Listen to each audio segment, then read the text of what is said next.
Halo teman-teman SMA, balik lagi di segmen ngobras kita yang ke-7. Keren. Emang ke-7? Banyak banget. Yang 4 tambah ke-5 ya. Kali ini Banyak, kita Bro. bareng sama Mas Nendi. Hai. Ya, Mas Nendi ini adalah seorang aktivis gitu ya. Aktivis di dunia remaja mulai tahun, saya kenal Mas Nendi itu tahun 2013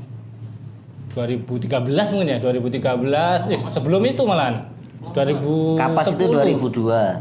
Ya. Kamu masuk generasi kedua ya sekitar 2005, 8 ya. 2008. Iya, saya kenal itu 2008. di situ di Kapas itu Keluarga pengamen Surakarta. Wow. Kita bikin sekolah anak jalanan dulu ya. Iya, jadi dulu Mas Nendi berkecimpung di dunia anak jalanan, ngamen, juga ikut ngamen di bis, di perempatan, kayak Yap, gitu. tidur di perempatan juga kita. Mengamati dengan detail gitu ya. Pas Mas Nendi mahasiswa itu ya. Kalau ketemu saya, Mas Nendi udah lulus. Saya yang masih mahasiswa. Mas Nendi dekat sama anak-anak muda dong. Ya kurang lebih begitu. Sampai sekarang.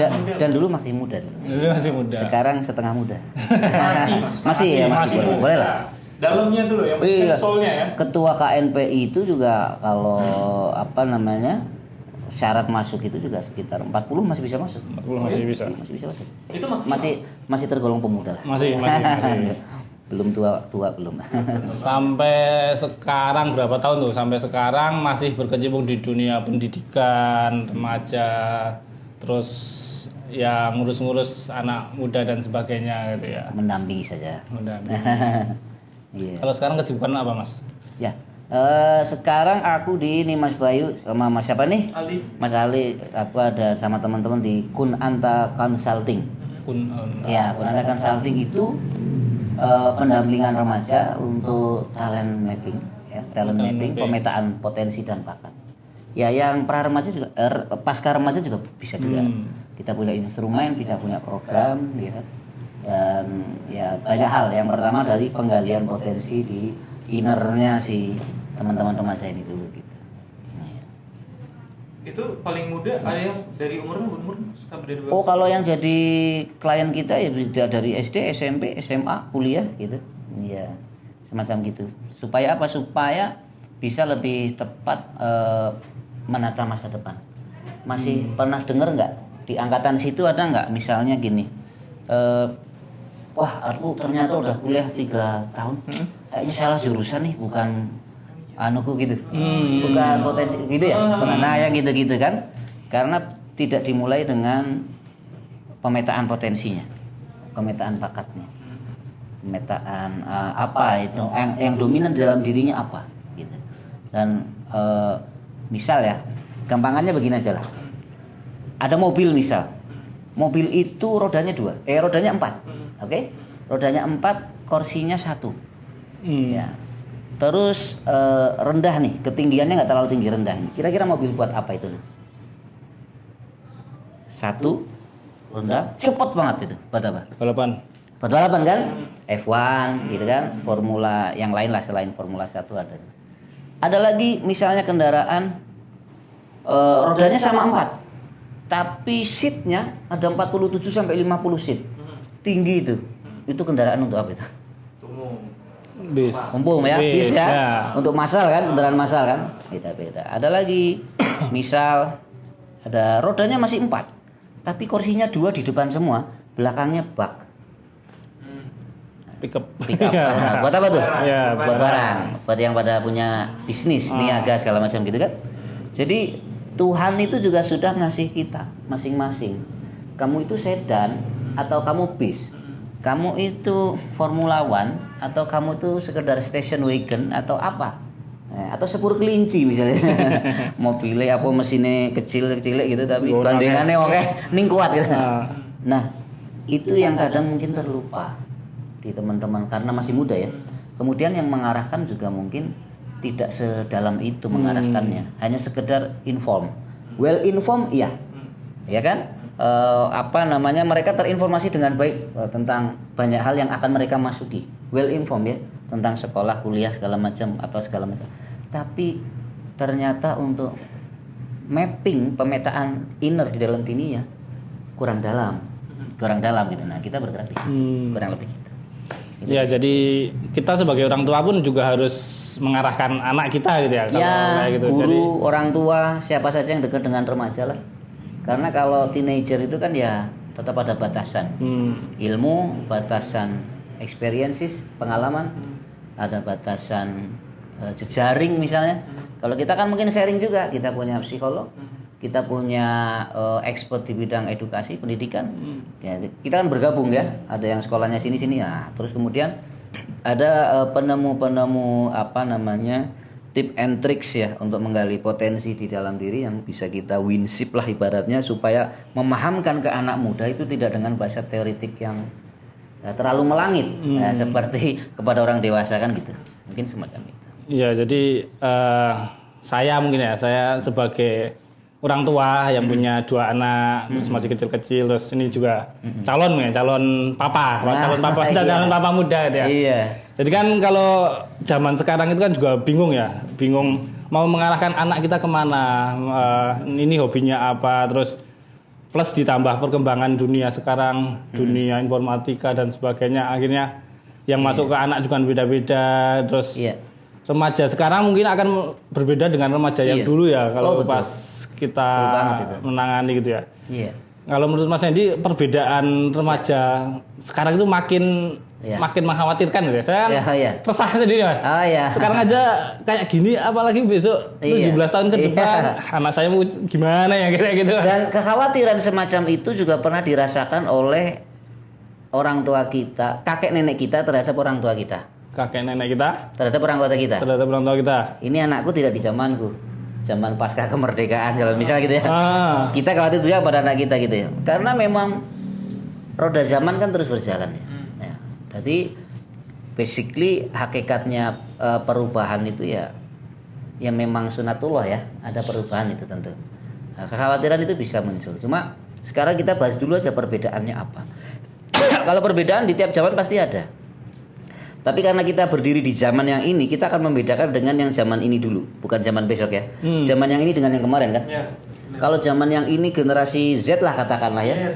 Z, milenial udah lewat, kolonial sudah lewat, sekarang Z nanti XYZ habis Z pasca Z apa nggak tahu ya. Sudah ada penamaannya sih sebetulnya. Itu tentu salah satu yang paling utama perbedaannya adalah ya ruang lingkup hidupnya sebelum kepada dirinya, tapi ruang lingkup hidupnya yang beda ya. Mereka ini kan rata-rata sejak mulai dari generasi milenial sampai ke Z ini hampir sama, yaitu native digital. Lahir itu sudah ada dunia digital. Kalau generasi pra itu, generasi kita sebelum kita gitu ya, itu generasi transisi sebetulnya.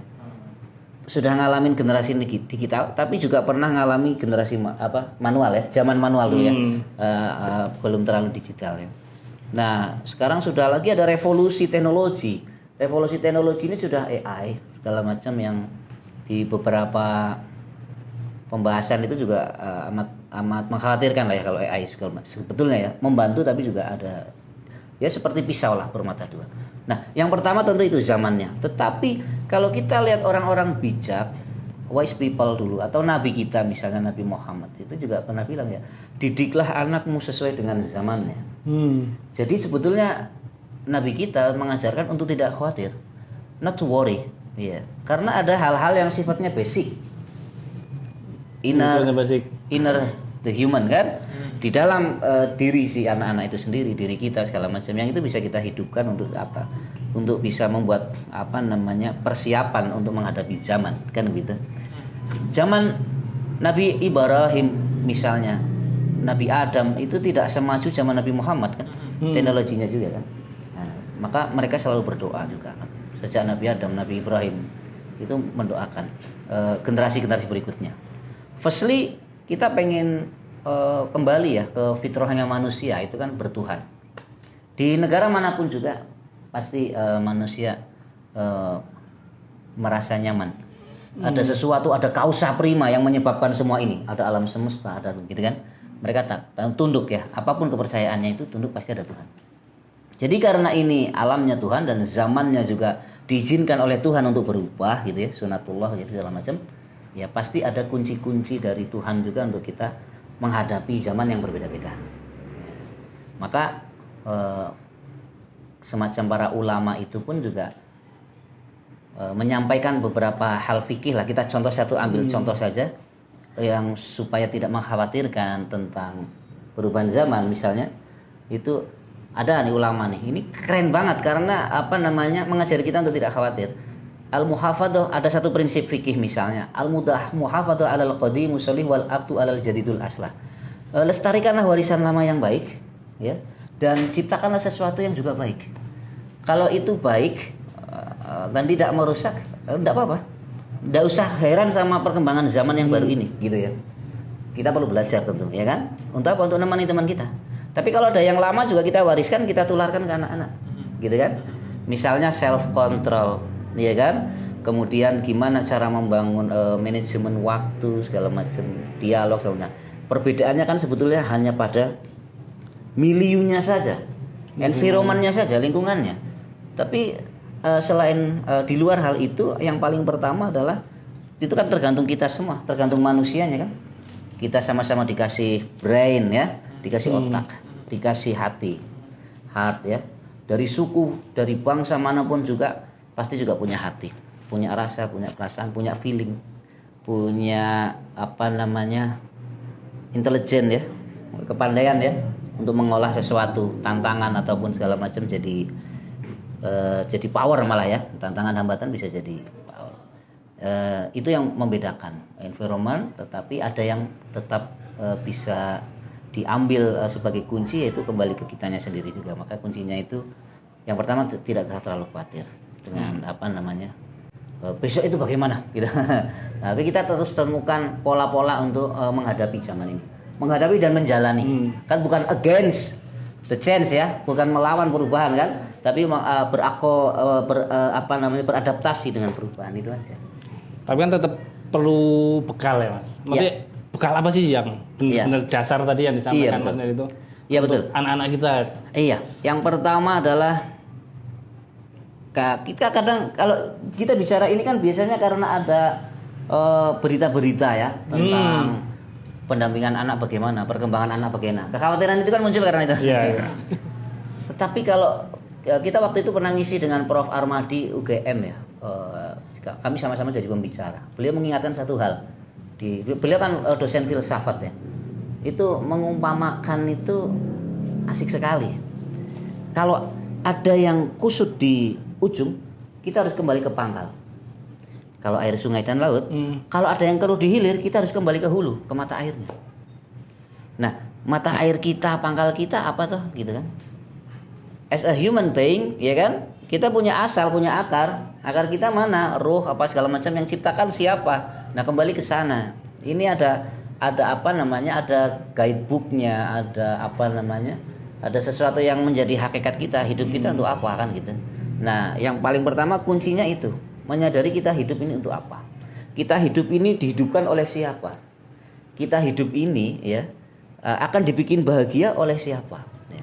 Kita harus bergantung pada siapa, gitu kan. Nah, kemudian kita harus belajar tentang kehidupan ini dari siapa. Ya dari yang membuat hidup, kan begitu ya. Gampangannya ya kalau kita bilang masyarakat Indonesia religius segala macam, seperti juga suku bangsa semua yang ada di dunia, pasti ada tradisi-tradisi spiritualnya kan. Ya kita kembali ke situ. Firstly itu yang pertama. Kembali ke situ, kembali ke tuntunan spiritual ya segala macam. Yang kedua, tuntunan spiritual itu kebetulan saya Muslim ya. Nanti kalau teman-teman ada yang punya kepercayaan lain bisa mengeksplor juga ya, mengeksplor di religinya masing-masing ya.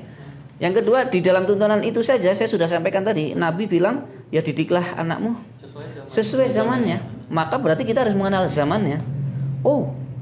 Ini zamannya anakku ternyata banyak game, banyak apa segala macam.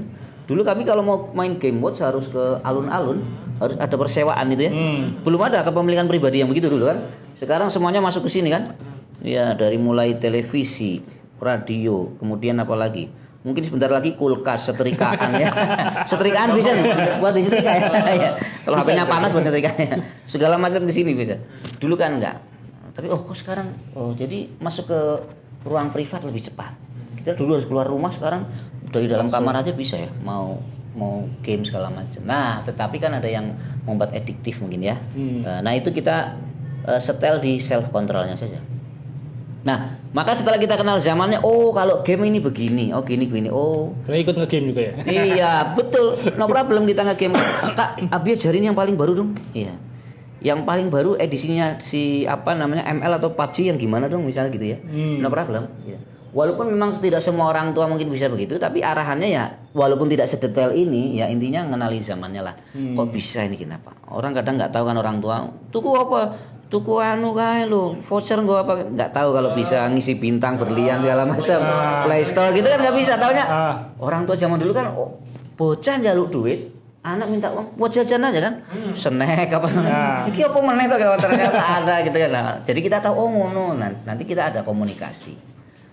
Maka kita kenal zamannya, apapun itu kita kenal zamannya. Bagaimana cara mengenal zamannya? Kita banyak talking aja, sharing sama orang tua yang seusia kita.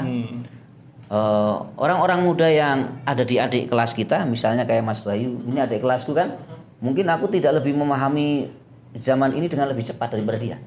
Nah maka aku ngobrol, yuk saya kira apa toh? Ada apa toh sekarang? Ini suka lama-lama jadi tua nih, dia harus belajar dari sini nih, yang lebih muda lagi kan. Aku juga iya, ini ada apa lagi? Oh enggak, biasanya namun oh gitu ya, jadi tahu. Jadi nggak bosan-bosan belajar, itu kunci yang ketiga. Kunci yang ketiga itu, ya kan? Kunci yang ketiga. Kunci yang keempat, kuncinya nggak banyak-banyak ya, 4 aja ya. Tulis nih.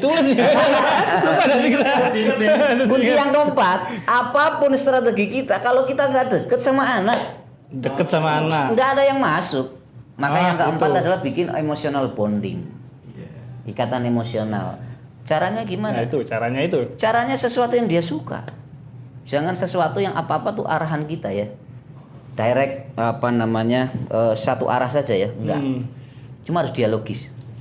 Kalau saya orang Islam kebetulan belajar pada Nabi saya lagi, Nabi Muhammad itu orangnya clever betul itu. Nabi Muhammad clever betul. Nabi Muhammad itu dialogis loh. Bahkan ketika ada anak kecil namanya waktu itu ya, kalau saya baca di Sirah dan kajian-kajian di ustadz-ustadz itu, anak kecil namanya Salman Al-Farisi. Itu lagi rapat dengan jenderal-jenderal perang. Ini ada Salman Al-Farisi. Besok sudah ada kabar dari pasukan yang di lapangan bahwa kita akan diserang, kata para sahabatnya begitu. Tetapi dalam dialog malam ini untuk persiapan peperangan besok ya, kayak kita dulu pernah perang di tahun 45 ya. 45 atau tahun-tahun sebelumnya ya, pahlawan-pahlawan kita perangnya fisik kan gitu. Nah, Rasulullah juga pernah, Nabi Muhammad pernah. Itu Rasulullah itu malah dialogisnya ngajak ke anak kecil itu. Anak kecil itu dianggap, "Hai Salman," gitu kan? "Ma ra'yakum anil dzalik?" Apa pendapatmu tentang keadaan ini? Nah, kenapa ya Rasul, kita besok mau diserang? Oh, anak ya Rasul loh. Saya Rasul tanyanya ke saya nih gitu. Itu kan ada jenderal-jenderal ya. Kok aku sih? Ya, antum, kamu. Gimana? Oh, anak ya Rasul masih belum yakin dia. Yang jenderal-jenderal lain juga terheran-heran sebetulnya. Oh Nabi Muhammad begini ya cara memanusiakan manusia kecil. Itu tetap dimanusiakan ya. Maka sebagai orang tua, sebagai senior di kantor sebagai apapun juga kita terhadap yang lebih muda segala macam, jangan sampai kita bilang kamu anak kecil nggak tahu apa-apa. Udah nurutlah aja. Kalau yang senioritas begitu logikanya jin. Logikanya setan ya kan. Aku udah hidup lebih awal. Aku tercipta dari api. Aku lebih hebat dan enggak. Maka Rasulullah itu begitu. Akhirnya kepercayaan diri anak muda yang namanya Salman ini meningkat. Sebentar saya pikir. Nah, kemudian dia mungkin tidak mengeluarkan sesuatu yang di otaknya secara original pikiran dia. Tapi dia mengingat apa yang dia ingat di bangsanya. Apa yang dia pernah lihat, apa yang dia pernah dengar dari histori, dari sejarah bangsanya kan. Benar dia nemukan, oh iya, ayah saya pernah cerita begini-begini dulu, bangsa saya kalau mau diserang sama orang-orang jahat itu membuat parit. Kota kita ini dikelilingi parit supaya mereka masuknya bingung. Setelah begitu ada usulan begitu, Rasulullah tanya kepada para sahabat jenderal-jenderal perang yang tua-tua itu, ada Umar bin Khattab, ada yang lain. Sahabat jami'an, ma ra'yakum anil Salman ra'i? Apa pendapat kalian tentang pendapatnya Salman gitu? Bagus gitu. Wah, great, luar biasa. Wah, cakep. Ternyata kadang ada ide-ide atau pendapat-pendapat orang yang lebih muda dari kita atau anak kita itu yang luar biasa. Dan itu coba saya terapkan dengan mencontoh Nabi itu. Selang saya bocor, pipa saya bocor. Ini cerita praktek di rumah ya.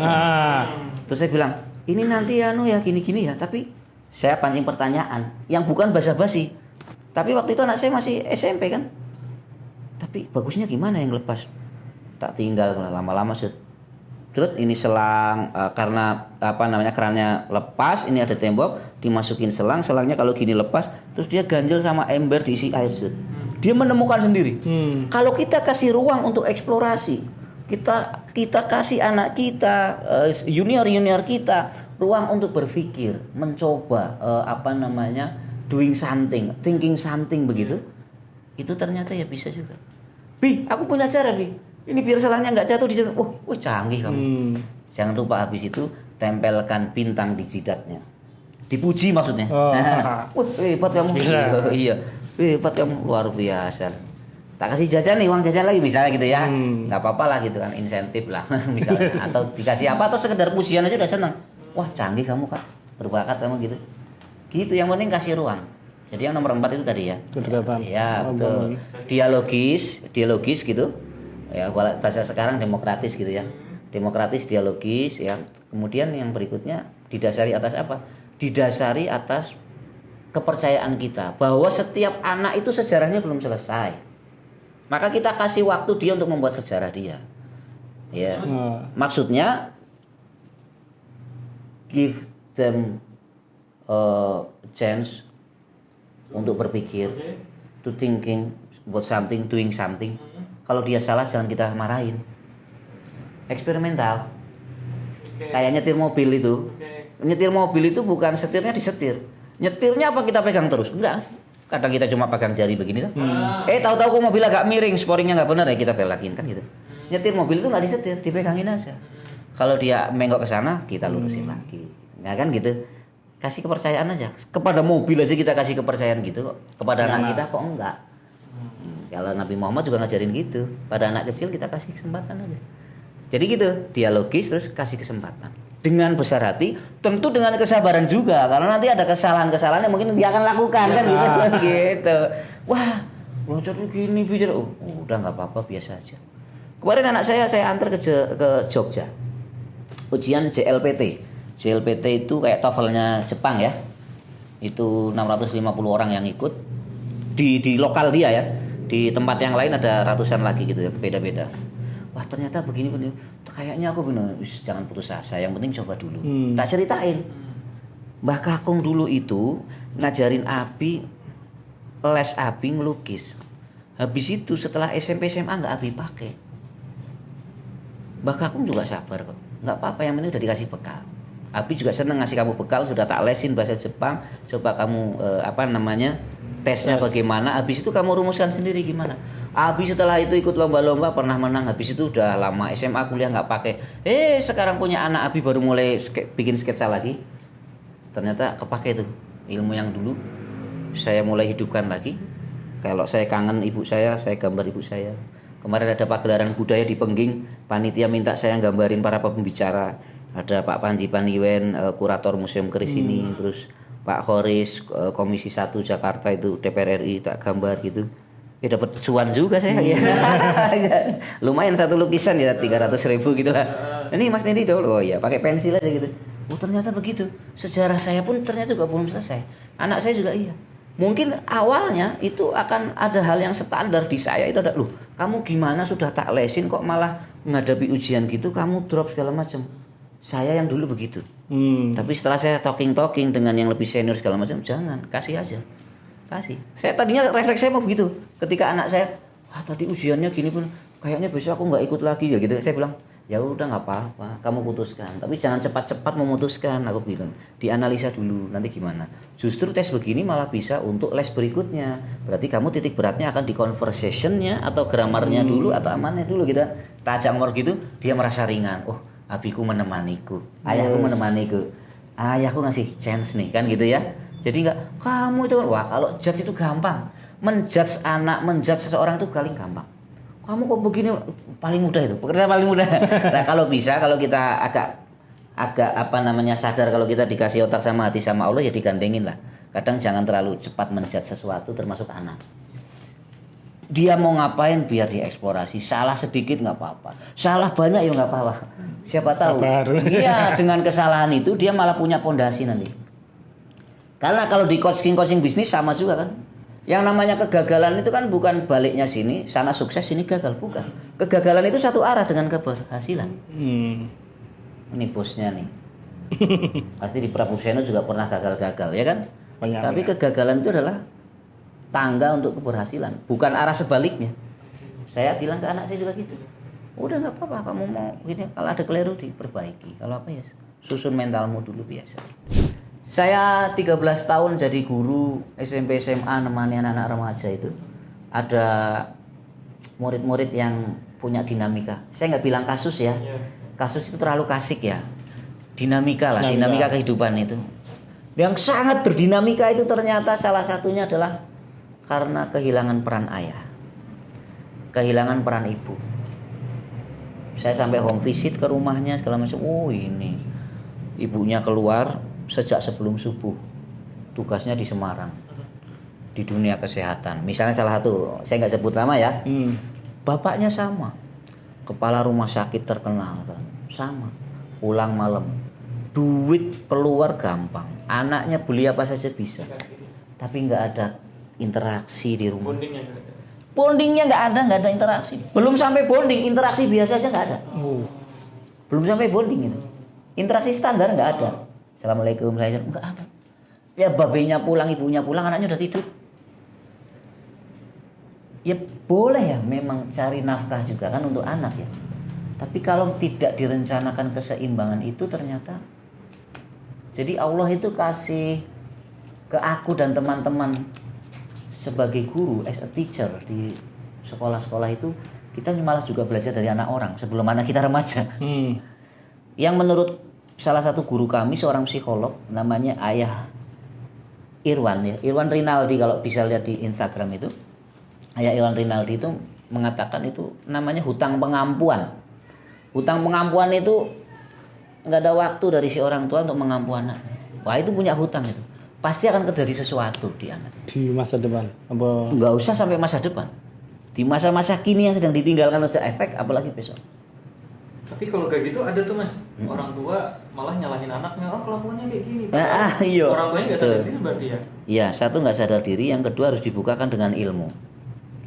Dengan ilmu, maksudnya begini, kadang yang begitu kan orang tua yang malah ilmunya tinggi, terus tuntutan profesinya tinggi, tapi ilmu tentang anak dan keluarga belum sampai aja ke dia, atau dia malas mengeksplorasi. Aku ceritain nih apa yang Pak Irwan sampaikan. Pak Irwan itu pernah jadi konsultan BNN. Apa itu? Narkoba. Ya, Badan Anti Narkoba ya. Badan Narkotika Nasional. Ya. Badan Anti Narkotika sebetulnya. Kalau Badan Narkotika itu mengumpulkan narkotika malah. Pokoknya yang menangani narkotika itu. Jadi psikolognya. Pak Irwan pernah jadi konsultan. Timnya kan banyak. Ada dari kepolisian, ada dari psikolog, ya, ada dari banyak. Suatu hari Pak Irwan cerita, suatu hari itu beliau akan menangkap bersama polisi, menangkap pengedar. Masih muda, SMP. Pengedarnya? Pengedar narkoba. Diberitakan kodok 1 pada kodok 2. Kalau di film-film bukan kodok ya. Aku minum dulu ya, aus. Kijang. Iya. Aku minum dulu ya, aus. Iya. Kijang satu. Kijang ya, kijang terlalu mainstream. Pak, kita mau nangkep ini nih Pak. Iya. Anak SMP Pak. Wah, anak SMP. Pak Irwan kaget sebagai pakar parenting beliau. Anak SMP, waduh. Nangkep di mana? Di mall ini. Oh ya di Jakarta sana kan. Ayo ikut deh. Terus bilang Pak Iwan sama polisinya ini. Dan mohon maaf Dan. Kalau tidak ditangkap dulu boleh nggak Dan? Boleh aja. Gimana Pak? Kita observasi dulu. Oh boleh aja deh. Langsung akhirnya ada tembak suar, apa itu namanya? Penyadap ya. Tapi bukan penyadap yang ditanam, yang pakai antena. Tembak suar. Ngamati dari mobil. Di tangga itu mallnya itu didatengin sama bapak-bapak, datang ngobrol akrab gitu. Tapi akrabnya ini bukan menjurus ke LGBT gitu enggak ya? Tapi ada keakraban yang terjalin yang Pak Iwan kaget. Pak Iwan sebagai seorang psikolog kaget tuh. Ini anak bisa, ini bukan orang tuanya. Ini pengedar ini. Pengedar senior ke pengedar anak. Setelah mengamati terus ada obrolan gitu, Pak Iwan baru oke dan sudah silakan kalau mau ditangkap. Tangkap. Oke, semua bergerak, surat pegang, surat. Kita mau lanjutkan observasi di kantor. Di ruang yang terpisah ngobrol tuh Pak Iwan. Pertama sama si anak. Ananda, kurang lebih begitu ya. Kenapa jadi pengedar? Masih saya pengedar. Butuh uang ya? Enggak Pak. Saya anak orang kaya. Dia anak orang kaya. Kebutuhan apa selalu ada. Kemudian doyan mod. Enggak begitu doyan juga sebetulnya. Gitu. Ya. Lah kenapa? Terus sama pengedar yang senior itu kok kayaknya akrab sekali kan? Gimana ya? Soalnya dia apa ya? Penuh kasih sayang. Jadi datang itu care itu pundak dia. Kira apa kabar Mas? Yang itu dia tidak dapatkan di ayahnya kandung. Body touching itu perlu juga. Ternyata. Wah luar biasa. Ngobrolnya segala macam. Terus di ruangan terpisah Pak Irwan ngobrol lagi sama si pengedar yang senior. Ditanya, Bapak, kenapa kok cari pengedar anak SMP? Bukankah kuliah anak mahasiswa ada, anak SMA? Ya kalau pasar itu udah ada Pak. Sudah ada saya sejaringnya. Yang belum karena saya butuh uang lagi anak SMP loh. Loh kok bisa begitu? Kok saya lihat tadi Anda akrab sekali sama si anak kecil itu? Ternyata dia lulusan S3 psikolog, pengedarnya. Dia mempelajari psikologi anak muda. Dia mempelajari psikologi anak yang hilang pengampuan dari orang tuanya. Dia gunakan itu untuk mendekati. Jadi motifnya itu karena dia nyaman saja, merasa kayak punya ayah baru. Anaknya itu ya? Enggak, butuh uang dia.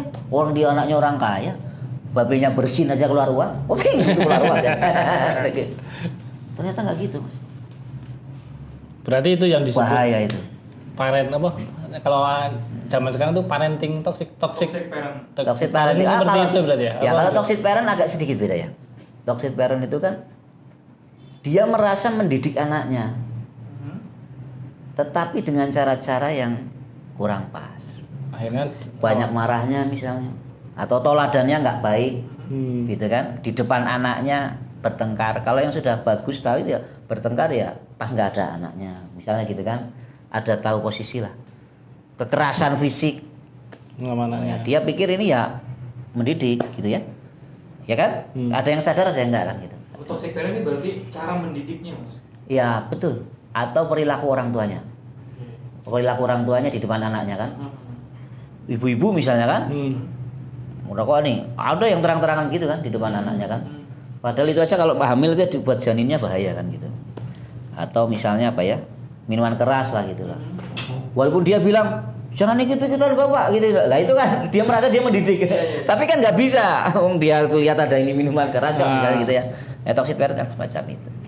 Jadi kalau yang tadi saya sampaikan agak sedikit beda, itu hilang pengampuan, sama sekali malah tidak ada interaksi. Kalau toxic parent biasanya ada interaksi, cuma parah ya. Parah itu efek untuk si anak, efek untuk si anak itu parah, kekerasan verbal apa segala macam. Nah, terus bagaimana di dalam, tadi kan kita hakikatnya ke sana ya, tuntunannya bagaimana? Para ulama sudah menjelaskan kalau di Al-Quran itu ada di surat Luqman itu ya, mendidik anak harusnya bagaimana, silakan baca sendiri lah ya teman-teman, nanti juga pemirsa bisa. Tapi ada yang lain ya, apa namanya, cara mendidik anak, sampai mana tadi? Toxic parent, kok agak lupa, agak ngeblank tadi. Luqman, terus apa mana itu? Oh ya, para ulama bahkan kalau seorang orang dulu katanya galak apa segala macam, itu galak segala macam itu ada caranya. Kalau Syekh Jum'ah Amin itu misalnya ya, itu ada pembahasannya itu mendidik anak atau mendidik murid di madrasah. Itu tidak semena-mena kekerasan enggak. Itu misalnya begini, ada tuh ulama-ulama hebat itu. Ada anak yang sangat kurang ajar pada orang tuanya, pada gurunya, sampai fisik kan sekarang kan.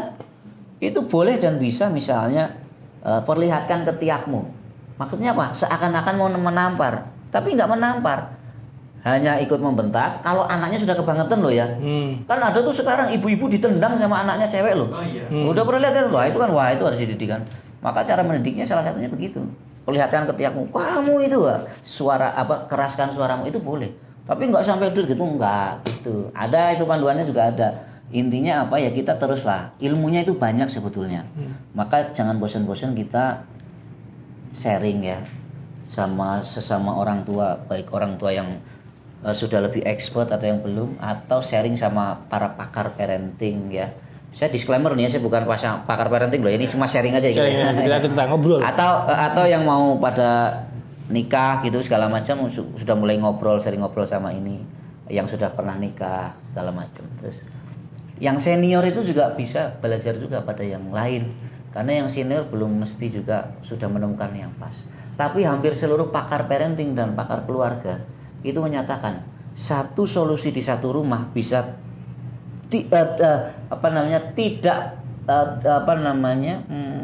tidak harus sama setiap rumah itu menyelesaikannya, karena kondisinya berbeda. Solusi di satu rumah atau sistem parenting di satu rumah ya, ini udah kelihatan baik nih, diterapkan di rumah yang lain belum mesti cocok. Tapi yang kita cari adalah yang sama-sama baiknya gitu aja, sama-sama punya unsur kebaikan. Contoh di masyarakat Indonesia ada yang masyarakatnya, mohon maaf ya, karena faktor ekonomi ya, dia bekerja sudah berangkat pagi pulang petang, penghasilan pas-pasan, kepala puyeng-puyeng, pusing-pusing, pelorat-pelorat, plerak-plerak, semua gitulah. Itu berbeda dengan yang tadi, orangnya sudah kaya, tapi masih ngejar karir segala macam, anaknya ditinggalin, berbeda tuh. Kalau ini karena keterpaksaan kan, sebenarnya dia pengen gitu ya, maka solusinya bisa beda kan.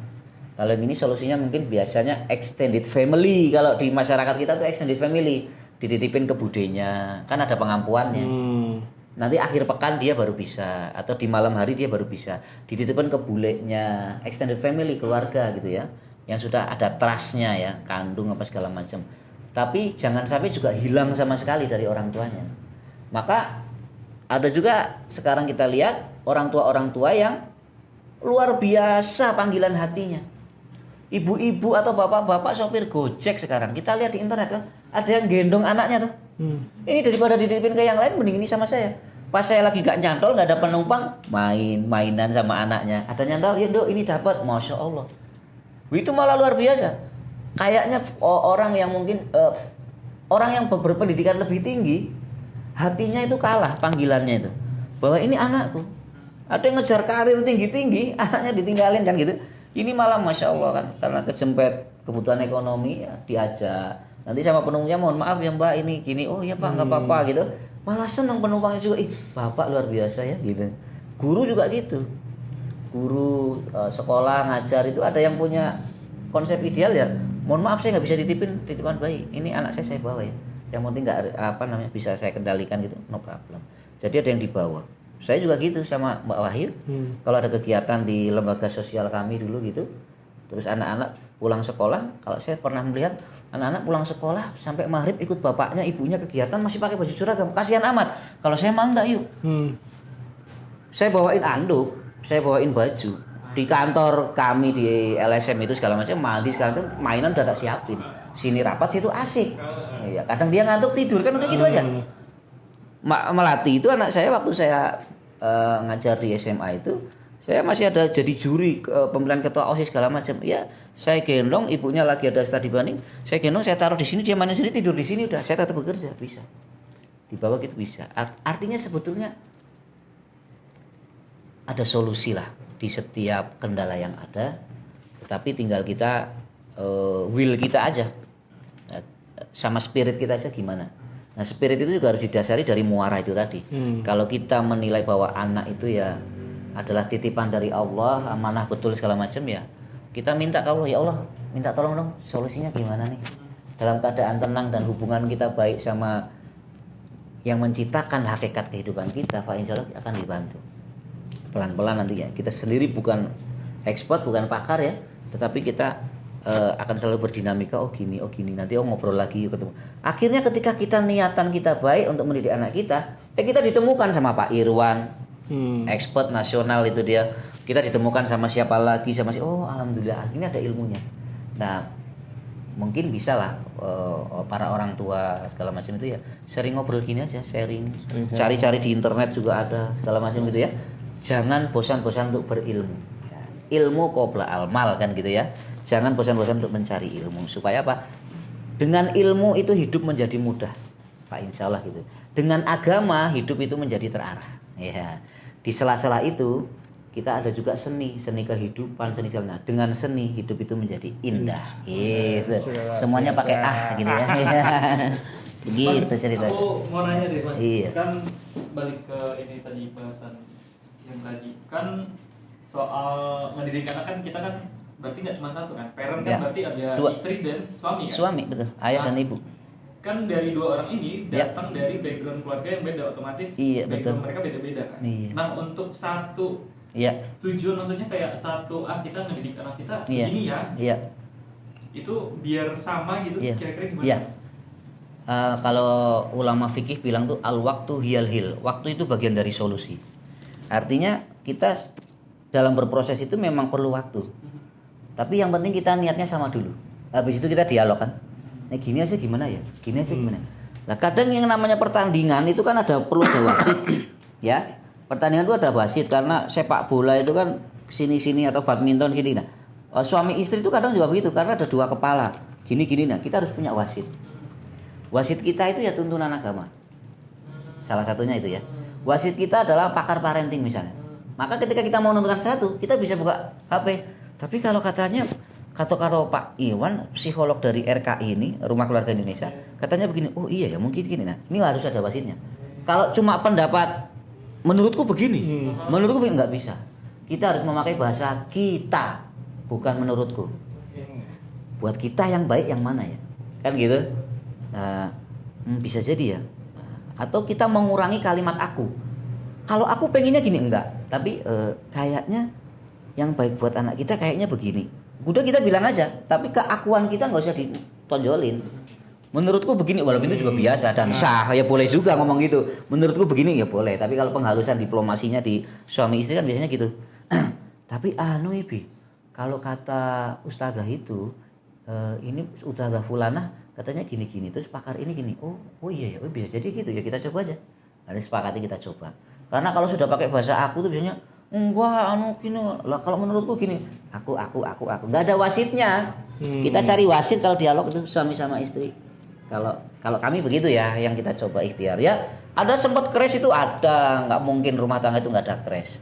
Ada crash ora iso paman gitu ada, tapi lama-lama kita jadi al waktu hiyal hil, waktu itu akan menjawab cara kayak yang diplomasi gini kan saya nggak pakai kalimat aku itu kan karena saya temukan nggak bisa nih kalau kami menggunakannya kata aku nggak bisa menurutku, tapi langsung bisa menurut psikolog Bu Aisyah Dahlan ya, yang lagi viral juga itu katanya begini oh iya menurut Pak Iwan gini oh iya berarti titik tengahnya di sini. Yang kedua dalam dialog itu saling mengakomodir. Kadang kita nggak sepakat sama usulannya pasangan, kita akomodir dulu. Nanti itu ada tingkat jangka waktu kebenarannya. Kita tahu dia itu keliru misalnya, tapi jangan langsung bilang keliru. Ya udah nggak apa-apa, dicoba aja usulmu gitu ya. Terus kita perbaiki lagi. Ketika kita perbaiki juga bilang no salah atau usulmu. Jangan langsung blaming. kita cuma bilang dengan fakta saja. Kok jadinya begini ya? Oh mungkin kalau diperbaiki. Oh iya ya, kok nggak bisa ya. Nah faktanya yang kita bahas. Bukan you are wrong. Salahmu. Iya. Itu paling mudah itu. Itu paling mudah itu bilang you are wrong itu hal yang paling mudah. Dalam hal apa saja, entah parenting, entah hubungan sosial dengan orang itu you are wrong itu enak. Sistemnya persuasif saja, mengajar. Berarti nyari wasit itu tadi ya Mas? Iya, wasitnya itu. Iya, wasit pakai kata-kata diplomatis. Kata-kata diplomatis itu nggak cuma dipakai untuk teman-teman PR loh ya. Marketing gitu ya, enggak loh ya. Tapi hubungan suami istri juga perlu kata-kata diplomatis. Ada seninya berarti. Ada seninya. Itu tadi dengan seni itu kan. Seni itu ada seni lukis, seni apa, seni gambar, ada seni komunikasi juga kan.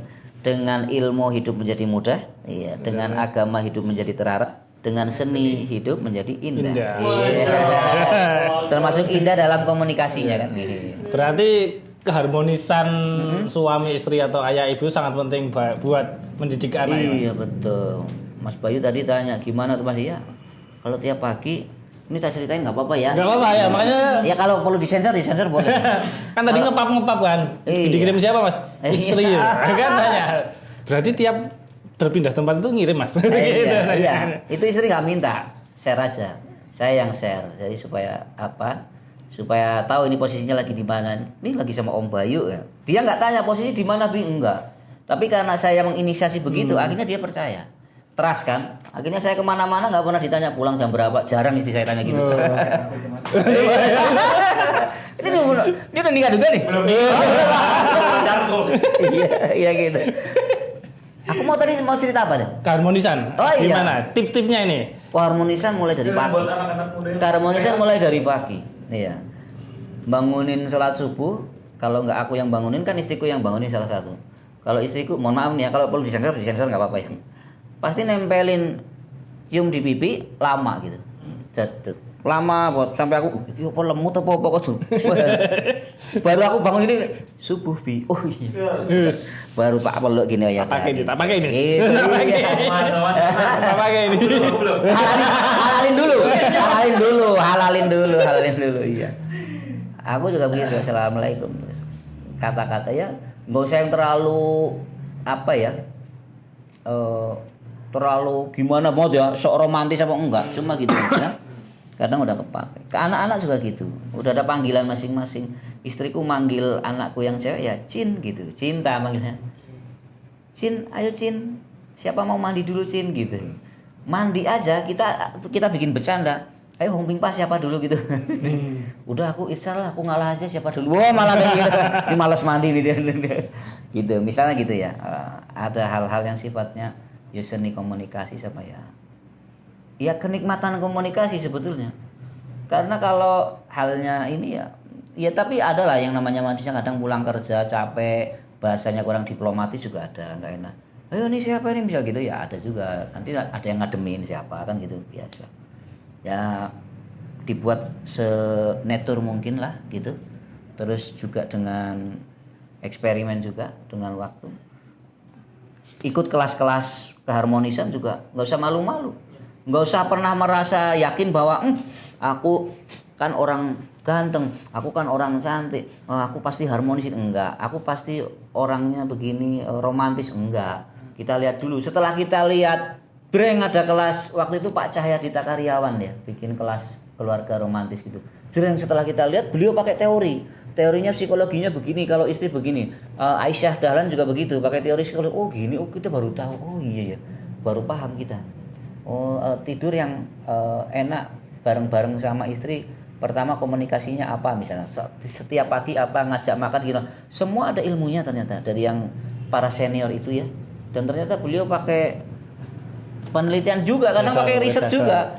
Riset mengatakan misalnya begini kalau perempuan riting kanan beloknya ke kiri katanya gitu.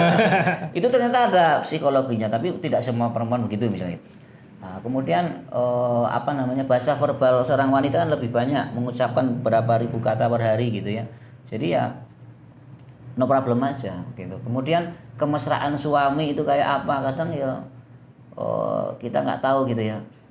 Yang begini nggak disukai istri tapi gini ternyata itu ada yang sifatnya alami psikologi seorang laki-laki. Kita taunya dari para pakar itu. Jadi sama-sama.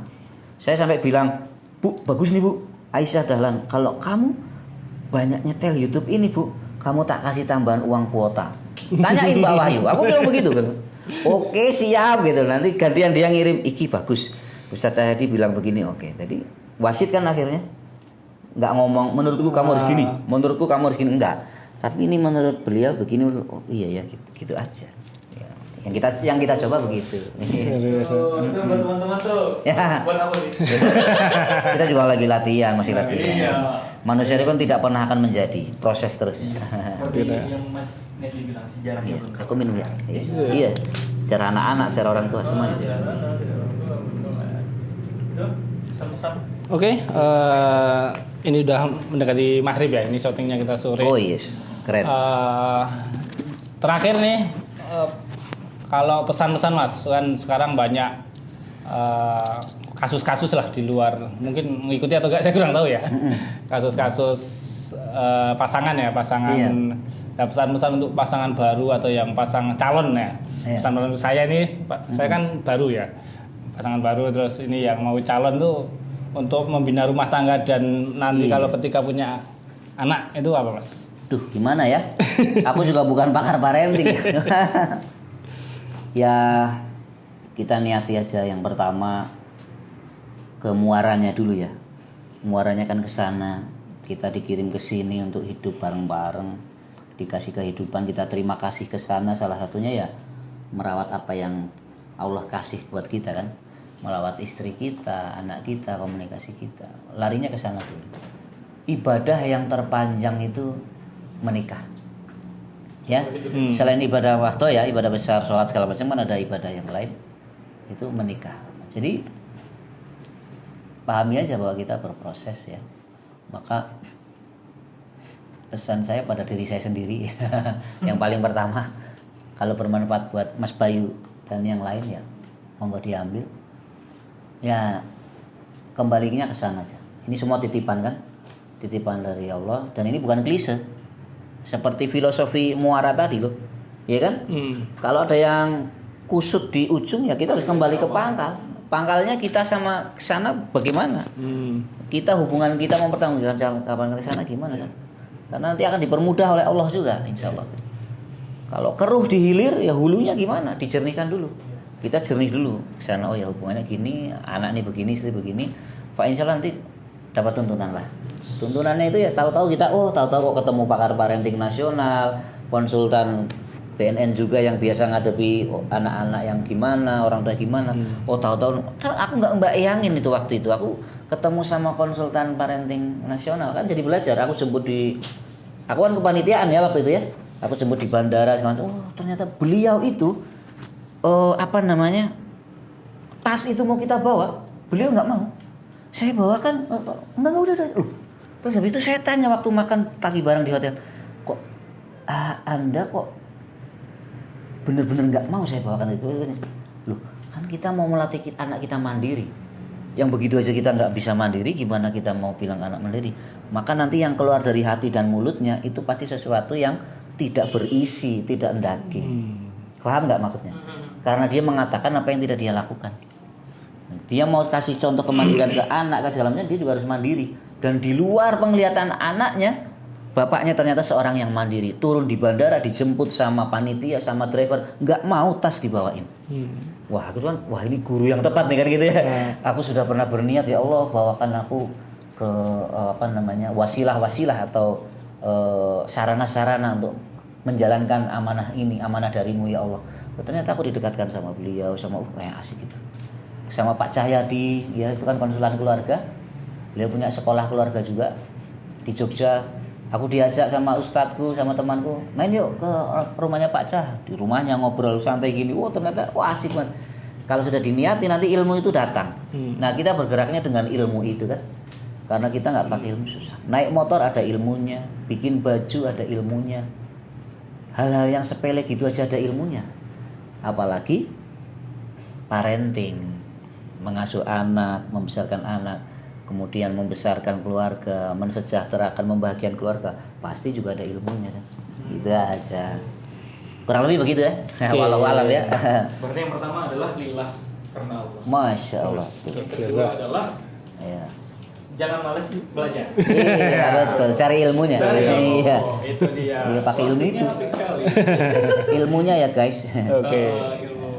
Ya itu dia ngobrol sore kita dengan Mas Nendi, luar biasa. Tidak kerasa sudah Mau 1 jam ya, mau maghrib. Insya Allah.